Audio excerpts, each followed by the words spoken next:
Dobro, potem pa začnemo. Dobro jutro vsem, ki ste se tako lepo praznično pridružili našemu spaceu.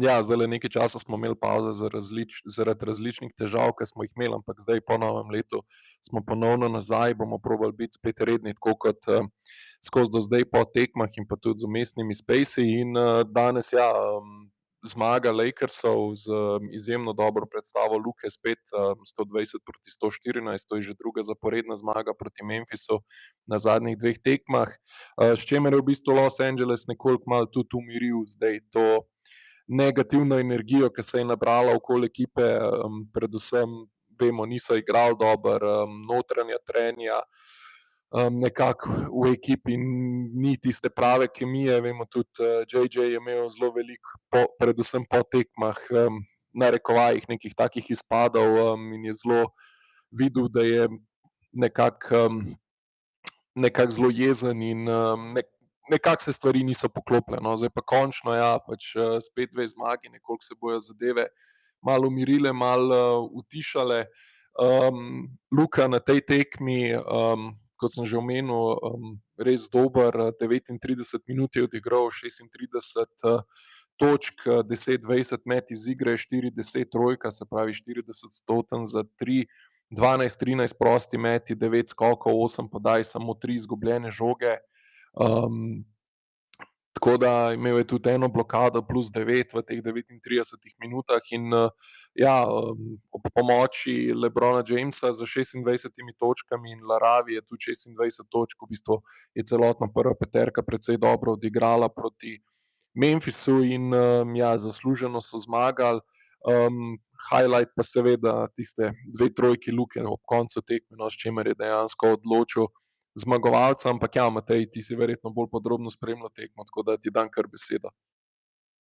Ja, vedno me ti opominjaš, da naj ne pozabim moment všečke na YouTubu pa naročnine, če niste slučajno naročeni na naše podcaste, da lahko to storite. Danes, ko ti pa rečem, da ti začni, pa ti nisi tega omenil. V glavnem, za tiste, ki nas poslušate na YouTubu, lahko seveda všečkate ta posnetek, nam s tem pomagate in se naročite, če niste še naročeni na Sport.info.si kanal na YouTubu in enako seveda na podcast platformah, kjerkoli pač poslušate podcaste. Če jih pa na Spotifyju, bi vas pa še prosili, če lahko tam dodate še oceno in po možnosti čim višjo. 5 zvezdic je najvišja, pa nam lahko s tem pomagate. Ampak ja, Blaž, če se vrnemo na tekmo, da ne bomo s tem izgubljali časa. V bistvu si povzel tiste glavne stvari. Mislim, jaz bi v bistvu na začetku samo omenil, da ob vseh teh težavah, ki si jih tudi omenil, pa o katerih smo seveda tudi mi ogromno že govorili na prejšnjih spacih, so vse Lakersi trenutno na 3. mestu izjemno konkurenčnega zahoda, divjega zahoda. In obenem seveda že celotno sezono, poleg teh težav, ki si jih omenil s kemijo, nezadovoljstvom JJ-ja nad nekaterimi igralci in podobno, so imeli seveda tudi in imajo še vedno ogromno težav z zdravjem. Konstantno manjkajo ključni igralci. Prvi del sezone v bistvu je manjkal LeBron, zdaj manjka Austin Reeves in bo še manjkal kakšne 2, mogoče še več tednov. In kljub temu igrajo dovolj dobro, da so presenetljivo visoko na lestvici. No, če bi mi kdo pred sezono rekel, da bojo imeli toliko težav samo z zdravjem, dajmo na stran vse ostale stvari, ampak samo z zdravjem, potem ne bi nikoli rekel, da bi bili v tem primeru recimo sedaj se v bistvu že počasi približujemo polovici sezone, ampak več kot tretjino so pa že odigrali in ne bi verjel, da bi bili lahko tako visoko v primeru seveda takih problemov. Tako da to vendarle kaže na nekatere pozitivne stvari. Verjetno najbolj pozitivna stvar je to, da je bila to njihova 12. klač zmaga že to sezono, torej zmaga na tekmah, kjer razlika ni večja kot 5 točk, saj tako jo definira statistika, po kateri pač jim pripisujemo te zmage. In je to vendarle nek zelo dober znak, predvsem recimo za playoff v končnico, ker vemo, da je večina tekem tesnih in se večinoma igrajo tesni zaključki skoraj da na vsaki tekmi. In v teh primerih je seveda potrebno odigrati resno, brez napak, dobro obrambo in dober napad. In ponavadi, kljub temu, da jim to seveda ne ratuje ravno čez celo tekmo, ampak takrat, ko je pa treba stisniti in če je tekma tesna, če ni že pred tem odločena, kar se seveda jim nažalost pri porazih pogosto dogaja, ampak če jim pa uspe tekmo pripeljati v tesno končnico, pa te tekme dobivajo. Mislim, ne moremo reči samo dobivajo več, bolj pogosto kot ne, ampak vedno dobivajo. Jih pogosto igrajo, odigrali so največ takih tekem in obenem vse zmagali v ligi. Tako da to je vsekakor en zelo pozitiven znak. Zdaj, težave vse seveda še vedno ostajajo, težave proti atletskim, hitrim ekipam, njihove pomanjkljivosti, predvsem ko gre pri metu za 3 točke, spacing ni dober, seveda so vse te težave, ki seveda najbolj pridejo do izraza ravno proti tistim najboljšim ekipam, ampak obenem je pa treba tudi v rednem delu sezone seveda zmagovati na tistih tekmah, ki jih lahko zmaguješ. In to Lakersi počnejo. No, to počnejo odlično. Če kakšno stvar počnejo odlično, potem je to, da zmagujejo na tekmah, ki jih morajo zmagati.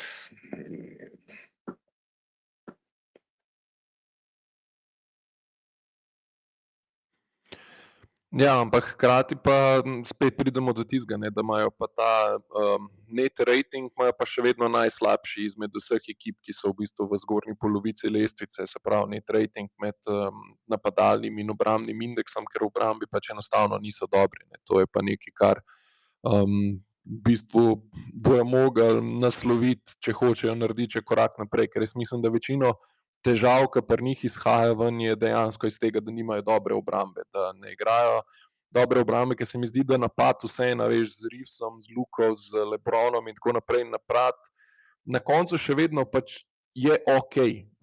Bom rekel, oni dosegajo relativno veliko število točk in se, ja, veš, mislim, če imaš recimo predvsem LeBrona in Luko, ki sta eno izmed najboljših playmakerjev v zgodovini lige, napad načeloma ne bi smel biti težava, čeprav smo tudi tam videli, da so bile neke težave v kemiji, ampak recimo danes sta Luka in pa LeBron bistveno bolj zgledala skupaj, tudi tako bom rekel, en drugemu sta akcije postavljala, tako da se mi zdi, da je tudi tukaj bil narejen korak naprej zdaj v zadnjih tednih, tako da ampak ja, obramba je pa tisto, kar ja, in zdaj to se pa da rešiti samo z kakšno menjavo, kjer pa ja, je zdaj vprašanje, kaj dejansko lahko naredijo, zaradi tega, ker vsa liga ve, da rabijo pač neke obrambne igralce in zaradi tega je pač tudi cena potem toliko višja. Ne? Ja, mislim, tako kot sem rekel, v bistvu obramba recimo tudi na tej tekmi, tisto, kar sem govoril prej, recimo v zaključku tekem znajo odigrati dobro v obrambi, ne samo v napadu, v tesnih končnicah znajo biti dovolj skoncentrirani, kar pa niso čez celo tekmo. In tudi na tej tekmi so v prvem polčasu dobili 65 točk, potem pa v drugem polčasu 49. V drugem polčasu je bila obramba neprimerno boljša. Boljši je bil skok, bolj so bili skoncentrirani pri rotacijah, pri pomaganju v obrambi, pri tistih drugih, tretjih rotacijah, seveda tudi dodatnih rotacijah in so na ta način seveda na koncu tudi potem dobili to tekmo. Ampak ja, seveda, zato, da imaš konstantno dobro obrambo, pa rabiš tudi kakšne obrambne specialiste. Zdaj, Vanderbilt v zadnjih tekmah je postal spet reden del rotacije in on svoje dal v obrambi.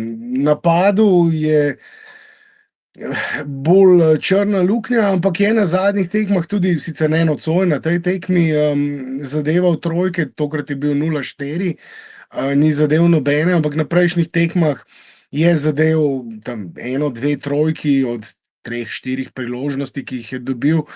In to je seveda več kot dovolj, da lahko svojo obrambo že postane reden del rotacije in obenem tudi pozitiven igralec v rotaciji, ki prispeva k zmagam. Ampak tisto, kar jim manjka, so seveda te 3&D igralci, te obrambni specialisti, ki lahko potem v napadu zadevajo trojke konstantno z recimo vsaj 37, 38, mogoče 39% metom, vse, kar je tam nad 37, pri takih obrambnih specialistih je seveda odlično. Ampak Blaž Tomaž se nam je še pridružil. Živijo, Tomaž, dobro jutro, izvoli, kaj si želel povedati. Živijo, ja, jaz sem želel nekaj glede obrambe, pa si mi zdaj kar ti velik del vzel. Ja, se strinjam. Saj ni problem, se strinjam. Saj kdo gleda tekme, itak verjetno ima iste opaske. Ja, problem je to, da niso konstantni. Na momente dokažejo, da lahko odigrajo super obrambo, na momente pa Bog pomaga, da se križam včasih, ko to gledam, no, ampak imam pa še en drug, mogoče pa zdaj, to je moje videnje, no, jaz še vedno imam občutek, da ta navezava Luka LeBron v napadu včasih deluje katastrofalno.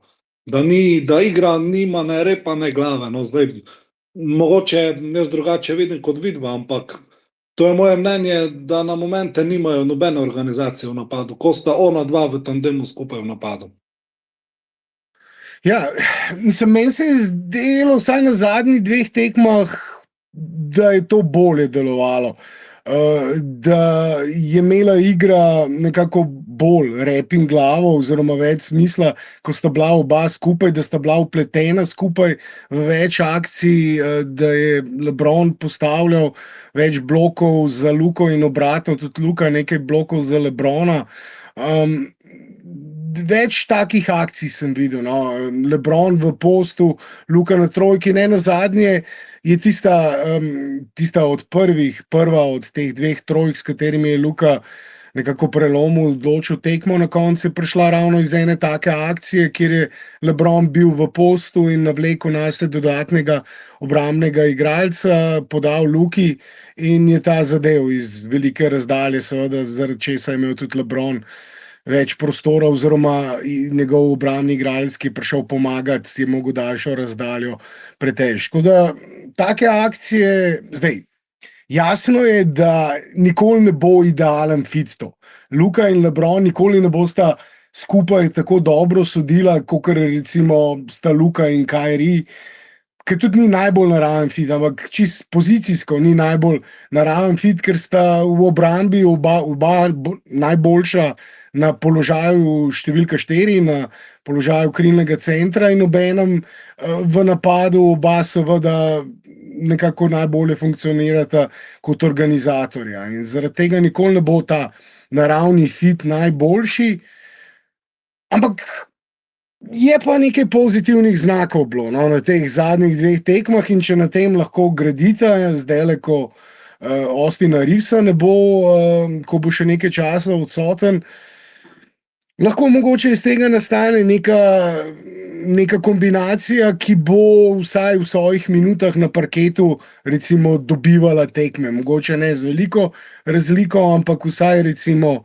s tisto minimalno. Goran se nam je še pridružil, fantje, izvoli. Goran, dobro jutro. Dobro jutro in srečno vsem. Sem hotel samo dodati glede obrambe, meni se zdi malo utopično pričakovati, da bi oni redno ful dobro igrali obrambo, ker enostavno, to smo že na prejšnjih spesih govorili, nimajo narejenega takega rosterja, da bi oni konstantno držali dobro obrambo. V rednem delu se to lahko še zgodi kakšno tekmo ali pa določen del tekme, v play-off pa ni šans, da bojo oni na 4 dobljene držali skozi neko obrambo na ful visokem nivoju. Ne? Tako da v bistvu to sploh ni nobeno presenečenje in je totalno pričakovano. Druga stvar pa, ki je tudi ful očitna, če so na igrišču LeBron, Reeves in Donke, je mogoče za odtenek preveč. Reeves in Dončić so dejansko bolj handlerji, tudi LeBron rabi žogo v rokah, ne, in avtomatično je preveč. Saj že danes se mi zdi, da po tekmi, nisem še gledal, poslušal natančno, ampak Ayton, čeprav je odigral solidno tekmo, Tudi on se nekako pritožuje, ne, ker se ima za dominantnega centra in nekako se mu zdi, da ima premalo žogo v svojih rokah. Ne. A v resnici pa niti ne more pričakovati kaj dosti več, če sta Donke in LeBron, kaj še Reeves na igrišču. Tako da v bistvu igrajo nekako po planu. Jaz ne pričakujem, da bojo oni zdaj izboljšali bistveno obrambo, ker niti ne morejo. Sploh ne na nek dolgi rok, ne v smislu, da bi več zaporednih tekem, cele tekme odigrali dobro obrambo. Enostavno nimajo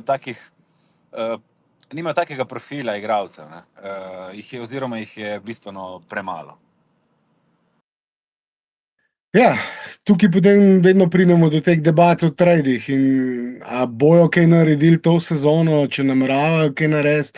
Zdaj pojavljajo se vse mogoče govorice, zagotovo imajo tudi pogovore na to temo, ampak meni se zdi, da Pelinka se bolj nagiba k temu, da bi kakšne konkretne spremembe naredil šele poleti in tega pika, ki ga imajo iz prvega kroga, ne bi med sezono želel tradati. Zdaj, če se pojavi seveda kakšna opcija za dobrega obrambnega igralca, saj nekatera imena se konstantno omenjajo na teh spacih, jih niti ni potrebno ponavljati, ve se, kateri igralci so to.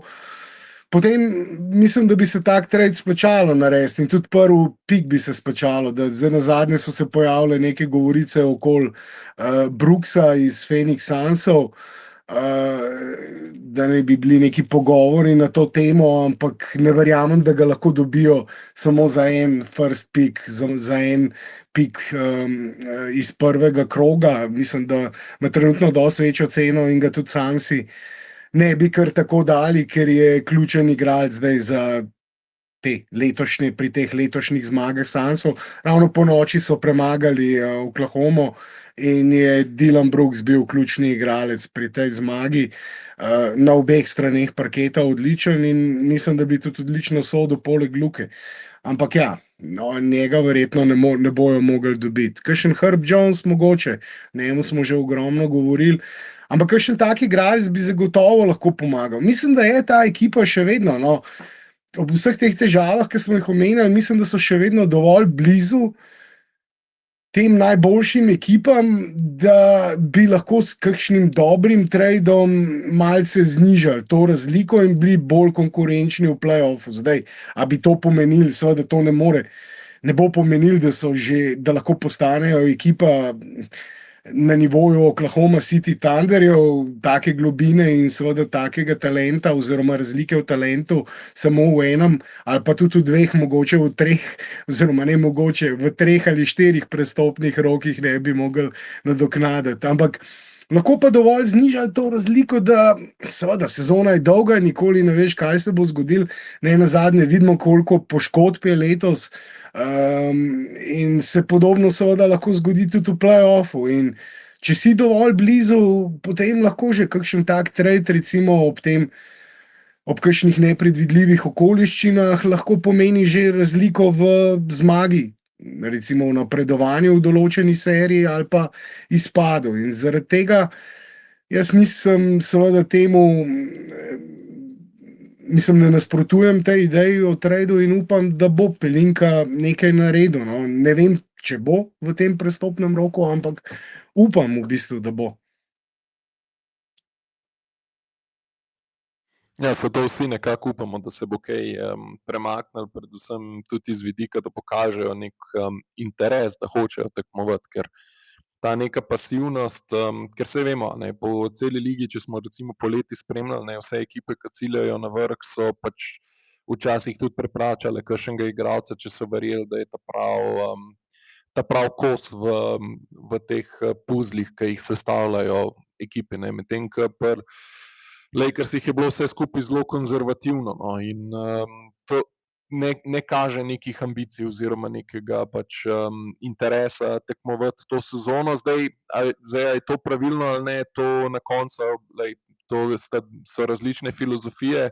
Mi kot navijači Luke seveda smo neučakani, ker pač gledamo, kako njegov tako imenovani prime nekako povzi počas, sicer še ima nekaj, ampak a veš, če ni ambicije okoli njega, že vemo, koliko časa smo v Dallasu čakali, da so neko konkurenčno ekipo sestavili in na koncu v bistvu je Niko razbil, zdaj pa gledamo ta konzervativen pristop pri Lakersih, kjer pa spet, mislim, če bojo konkurenčni šele, ko bo Luka star 30-31, mislim, ne vem, kaj bo potem, mislim, iz vidika Luke pač je to potem že zelo, ne pretirano dobra popotnica, no, tako da iz tega vidika smo mi predvsem neučakani, ker Lukov čas v ligi, kolikor se bo to smešno slišalo, vse počasi izteka oziroma prihaja v tista najboljša leta in če jih bo zdaj zapravil zaradi tega, da ne bo mogel konkurirati za naslov, potem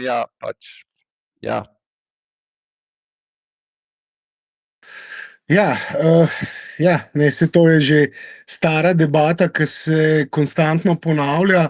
Bomo videli, no, kaj bojo naredili. Zdaj ravno v januarju in potem tam nekje do sredine februarja oziroma kdaj je letos prestopni rok, mislim, da tam v začetku februarja že enkrat.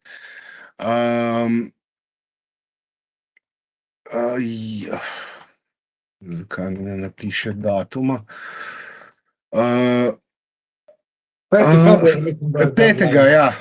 Hvala, Tomaž.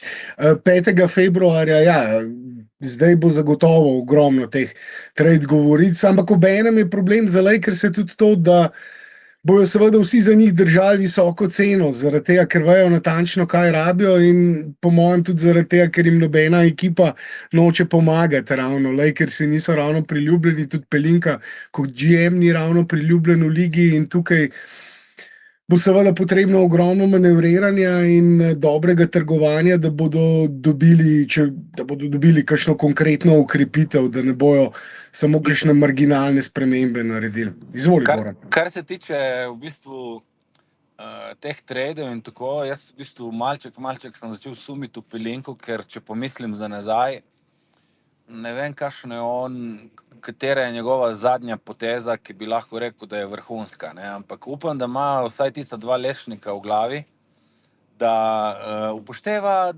Lukota. Luka v bistvu je dejansko inteligenten igralec, ne samo na igrišču. On dejansko zna zelo dobro, mislim, njemu je popolnoma jasno, kateri profil igralca njemu ustreza. In če bojo poslušali, če bo imel tle vpliv tudi Donke, po moje znajo najti tudi neke igralce, ki mogoče niso zdaj medijsko izpostavljeni, ampak bi bili funkcionalni ekipi. In jaz mislim, da Pelinka, tudi če bi že naredil dosti, če bi upoštevali namige od Luke, katere igralce bi si želel v bistvu imeti ob sebi. Ker njemu je popolnoma jasno, kakšen profil igralce, da rabi fizikalce, da rabi šuterje. Ne? Tako da v bistvu do zdaj, sej pripeljali so tudi po posvetu z Luko Smarta, ki je po moje en tak tipičen igralec, ki je bil že nekako v zatonu, ampak zdaj, kljub temu, da ima svoje leta, ni več v primu, fizika je pod vprašanjem, še zmeraj se mi zdi igralec, ki je funkcionalen tej ekipi. Ne? Tako da v bistvu, če bi upoštevali Lukota, jaz mislim, da bi še zmeraj uspeli narediti dober roster, pa čeprav niso mogoče to igralci, ne bi bili to igralci, ki so zdaj, recimo, kot smo omenjali Brooksa. Mislim, vsem je jasno, da Brooks bi full ustrezal Lakersom, ampak ravno zaradi tega, ker je vsem tako na očeh, ravno zaradi tega je toliko možnosti manj, da on pride, ker ni šans, da bi ga pustili. Ne. Definitivno v tem bazenu igralcev bi se pa lahko najdli neki igralci, ki so bolj low profile, ampak bi full ustrezali Lakersom. Ne. To je moje neko tiho upanje, ker sam Pelinka do zdaj, ne vem, za moje pojme ni neki se še izkazal kot top GM. Ne. Nekaj delavcev bi rabil Luka poleg sebe, on je že dovolj umetnika, da lahko iz delavcev naredi konkretne oziroma plus igralce, ki prispevajo zmagi. te two-way playeri, 3&D igralci, kakšna krila, tudi kakšen boljši center. Sej, Ejton je za teh 8 milijonov, za katerih so jih pripeljali, in tudi tukaj je v bistvu Luka bil vključen, oziroma skupni agent Luke in Ejtona pri tem poslu. Tako da zaenkrat, ko si rekel, ja, da nimaš velikega zaupanja v Pelinko, tudi jaz ga nimam. In te glavni poletni premiki, oziroma oba glavna poletna premika, poleg seveda Laravije, ki ga je pa dobil Pelinka preko Reevesovega agenta. Tukaj imata pa Reeves in Laravija skupnega agenta in sta obenem tudi že dolgoletna prijatelja in je bil eden od igralcev, za katerega je pa Reeves lobiral. Tako da Pelinka je dobil Laravijo preko Reevesa, Smarta in Ejtona pa preko Luke. In tukaj samo nekako te igralci tako padli v naročje kot Luka, recimo, s tem tradeom. In je res, da recimo pri tem poslu moraš imeti tudi nekaj sreče in srečo je imel zdaj že več kot dovolj. Zdaj bo potrebno pa še dosti znanja in sposobnosti prikazati. In tudi jaz nisem tukaj velik optimist, ampak mu je treba dati zdaj ta, mogoče še naslednji prestopni rok, čeprav jaz bi seveda rad videl, idealen scenarij bi zame bil, da bi pripeljali Lindsaya iz Detroita, tak je bil v 23-24 sezoni tudi v Dallasu, in pripeljal Gafforda in PJ Washingtona. In to je tak trade, v katerem si ti zdajle tudi govoril, Goran. Recimo niče ni videl teh dveh igralcev kot neka recimo velika difference makerja, torej igralca, ki bi znatno spremenila možnosti Lakersov, možnosti Mavsov, ampak na koncu sta bila pa oba v bistvu ključna oziroma izjemno pomembna igralca pri tej poti do finala. In nek podoben trade bi morali tudi Lakersi zdaj izvesti. Zdaj, to sezono videl sem, da je napisal Bine, da je problem LeBronova pogodba, ja. Ampak zdaj, če LeBron začne bolje igrati, recimo vsaj zadnji 2 tekmi, je igral precej bolje, v zadnjem času bolje v napadu, v obrambi ne ravno, oziroma v obrambi bil eden ključnih problemov Lakersov. V bistvu ravno to, kar seveda množično LeBron steni, njegovi navijači pišejo na Twitterju za Luko, v bistvu velja za LeBrona. Če seveda gledamo tekme, je to več kot očitno. No, seveda tudi Rui je problem. Ampak Luka je to sezono, recimo, jaz bi si upal trditi, med 3 najboljšimi obrambnimi igralci Lakersov, za Smartom in Vanderbiltom. Ta dva sta boljša, ampak pol pa ne vem, kater od obrambnih igralcev Lakersov je boljši od Luke. Tudi glede na volumen obrambnih akcij, v katere je vpleten. In to so pač preprosto dejstva. Sicer ga poskušajo, vidim, konstantno blatiti in diskreditirati s tem, da recimo en posnetek iz tekme vzamejo in potem iz vsako pač eno slabo obrambno akcijo iz ene tekme lahko pri vsakem igralcu najdeš in potem to skupaj zlepijo v kompilacijo in ga poskušajo prikazati kot slabega obrambnega igralca. Ampak to preprosto ni res, ker smo videli, da je bil že v preteklosti lahko ne samo recimo soliden, ampak celo zelo dober obrambni igralec, ko je bilo to seveda potrebno. Ne nazadnje je letos v reprezentanci bil celo nominiran za najboljšega obrambnega igralca turnirja, oziroma bil med tistimi 5 ali koliko igralci, ki so jih nominirali za to nagrado. In enako mislim, da v Lakersih igra več ali manj dobro obrambo, ampak seveda en ali pa tudi 2 ali pa tudi 3 igralci, dobri obrambni igralci niso dovolj. Lakersi rabijo 4-5 dobrih obrambnih igralcev ali pa morajo te igralci, ki jih imajo, igrati precej bolje.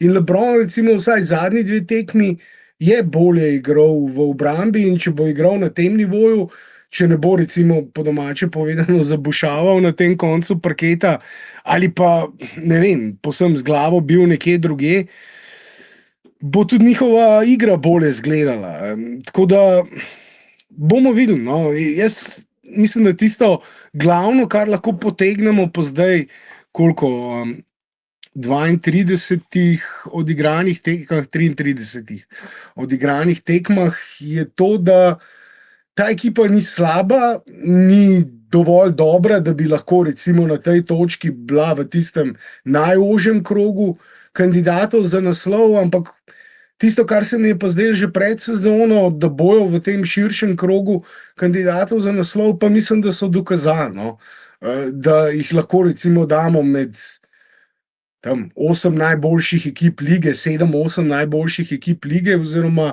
v ta drugi razred ekip za recimo tistimi najbolj resnimi kandidati za naslov. Mislim, na zahodu načeloma bi jaz v bistvu si upal trditi, da je še vedno samo en glavni kandidat in potem nekaj ekip v tem drugem rangu, skupaj z Lakersi seveda.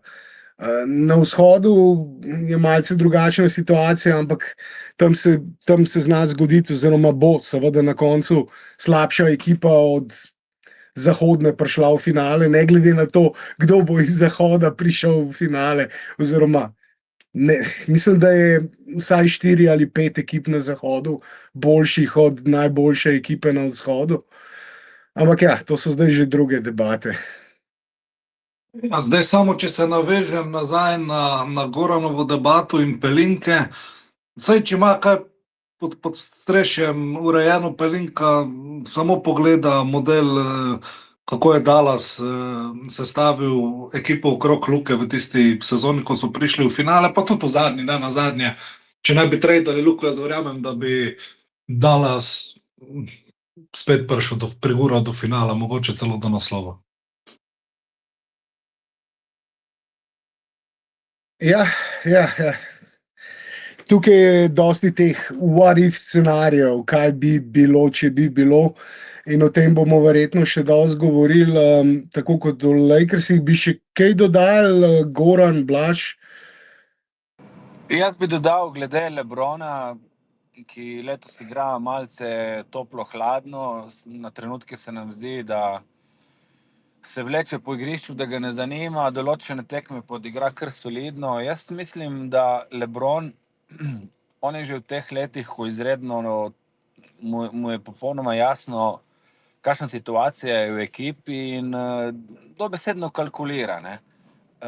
Hočem reči, da tudi recimo, če bi on, jaz sem prepričan, če bi on videl, da je roster konkurenčen in da ljudje se grebejo v obrambi in če bi igrali konstantno, bi on definitivno v ključnih trenutkih ne bi, bom rekel, pogorel, bi dal tudi svoj delež v obrambi, ne. On dejansko prav, ko vidi, da ekipa ne funkcionira, tudi on malček si vzame vse skupaj z rezervo in ne daje 110% od sebe, ker oceni, da je malo možnosti, ne. Tako da v bistvu jaz sem za to, da LeBron, da bi šel v strani in da pol se odpre ta salary cap za tradanje in izboljševanje rosterja. Ampak če bi recimo nekaj igralcev, niti ne, čeprav potrebujejo oni 4-5 igralcev, dovolj bi bilo, če bi že v tem zdaj, pač, ko se bo tradalo, če bi uspeli zrihtati vsaj dva igralca, ki sta nekako funkcionalne ekipi, bi tudi pol v play-offu LeBron prispeval svoje in v napadu in v obrambi, kot recimo je danes, ne. Ja, jaz, ko sem govoril o 3-4 igralcih, recimo tukaj, če seveda primerjamo z globino, ki jo ima OKC, če bi želeli seveda taki ekipi konkurirati v tem aspektu. Klop je še vedno zelo šibka in tukaj bi dejansko recimo lahko zapolnili klop oziroma pripeljali 3-4 boljše igralce, mislim, da bi se dali najti na trgu in to bo tudi stvar, ki jo bojo morali poleti narediti. Ampak za to sezono pa ja, dovolj blizu so, da bi lahko dva dobra trada jih že dovolj približala, da v primeru seveda ugodnih okoliščin oziroma neugodnih za druge ekipe, kakšne poškodbe, kakšnega nepredvidljivega faktorja, lahko recimo prišli do finala konference, mogoče potencialno tudi do finala, čeprav to mislim, da je skoraj da nemogoče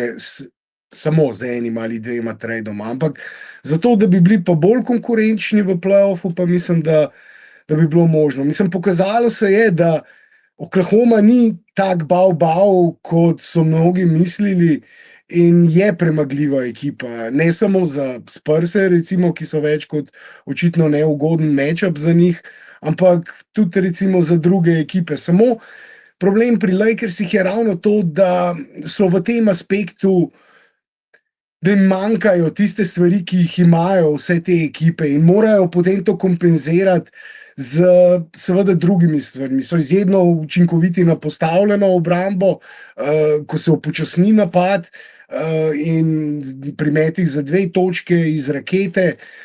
Pri tej old school košarki so nekako učinkoviti, ampak manjka jim pa te moderne hitrosti, spacinga in čistega volumna, ko gre za mete za 3 točke. Ker tukaj so res Lakersi še vedno, mislim, da med 3 ekipami, ki vržejo najmanj trojk, nekaj časa so bili celo ekipa, ki vrže najmanj trojk. No ja, zdaj so se malo povzpeli, zdaj so na 23. mestu po številu vrženih trojk, po številu zadetih so pa na 25. mestu. No. V vsakem primeru ta metrika ni ugodna in več ali manj vse ekipe, ki ne mečajo dobro za 3 in ki ne mečajo dovolj trojk, so ponavadi med najslabšimi ekipami lige, zdaj v seveda moderni košarki. In tukaj se temu preprosto ne morejo ogniti in če bi lahko to vsaj malce kompenzirali to sezono, potem ja, bomo mogoče lahko presenečeni, no, na koncu sezone. Bi še kaj dodali? Mislim, da Blaž se je mogel že posloviti. Tomaž, Goran, želite še kaj dodati, preden zaključimo tale jutranji space? Ne, mislim, da je čez dovolj z moje strani bilo. Goran? Vse štima, mislim, da smo kar lepo pokomentirali situacijo. Ja, zdaj Lakersi igrajo naslednjo tekmo proti Pelikanom iz torka na sredo in potem iz srede na četrtek igrajo proti Spursom, torej back-to-back tekma, predvsej neugoden back-to-back, 2 tekmi v 2 večerih.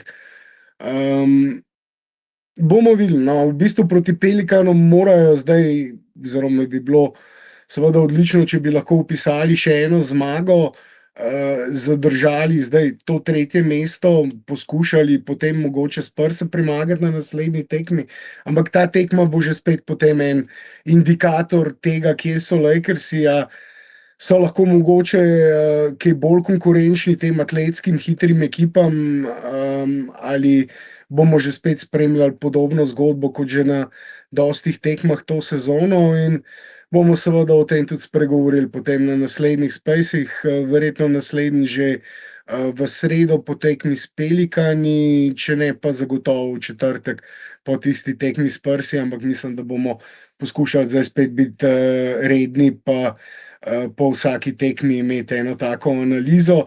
Mimogrede, če slučajno niste poslušali našega pogovora s Slavkom Jeričem o največjih športnih dogodkih preteklega leta, ga lahko najdete že spet med podcasti, Sport Info Sim na Spotifyju, Apple, Google podcastih, kjerkoli pač poslušate podcaste ali pa tudi na našem YouTube kanalu ga lahko najdete, tudi seveda Sport Info Sim in seveda tudi pripetega na mojem profilu, če želite na Spaceu poslušati, oziroma na X-u direktno poslušati Space. Tako da, to je to.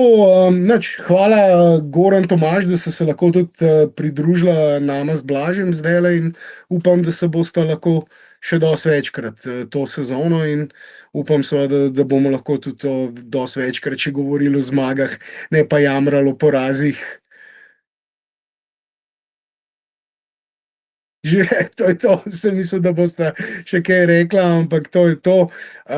Hvala, da ste se nam pridružili, seveda srečnega in zdravega tudi z moje strani in upam, da se nam boste na naslednjih spacih zopet pridružili in seveda tudi po mikrofončku posegali, če bo prilika, tudi vedno radi slišimo od vas. To je to, lep dan vam želim in prijeten začetek delovnega tedna, pa se slišimo na naslednjem Spaceu. Živjo!